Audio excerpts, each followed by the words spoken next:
City life style ఇదో స్వర్గసీమ. నిద్రపోని నగరంలో అర్ధరాత్రి దాటిన అంతులేని వినోదం, ఉల్లాసం. పూర్తి వివరాలకు చదవండి రేపటి సాక్షి హైదరాబాద్ ఎడిషన్. ప్రజాస్వామ్యంలో సుప్రీంకోర్టే కీలకం అన్నారు బీజేపీ ఎంపీ కొండా విశ్వేశ్వర్రెడ్డి. ప్రజాస్వామ్యంలో ఎవరైనా సుప్రీంకోర్టు తీర్పును వినాల్సిందే అన్నారు. రాజ్యాంగానికి వ్యతిరేకంగా వక్ఫ్ బోర్డును తీసుకొచ్చింది కాంగ్రెస్ పార్టీ అని విమర్శించారు. సుప్రీంకోర్టుకి మించి వక్ఫ్ బోర్డుకు అధికారాలిచ్చారన్నారు. ఇప్పటికీ ఔరంగజేబ్ విధానాలు ప్రజలను పీడిస్తున్నాయన్నారు కొండా విశ్వేశ్వర్రెడ్డి. ప్రజాస్వామ్యంలో ఒక సెక్యులర్ దేశంలో అన్నిట్లా ఉత్తమైంది సుప్రీంకోర్టు.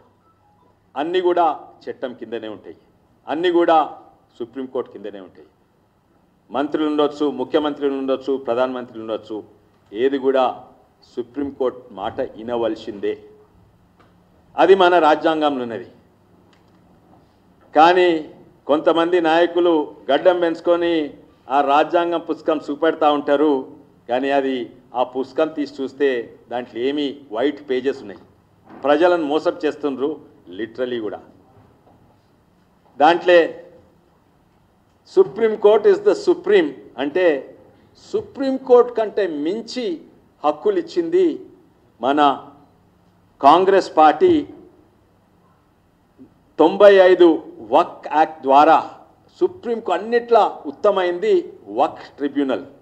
దాన్ని ఎవరు కూడా ప్రశ్నించలేరు.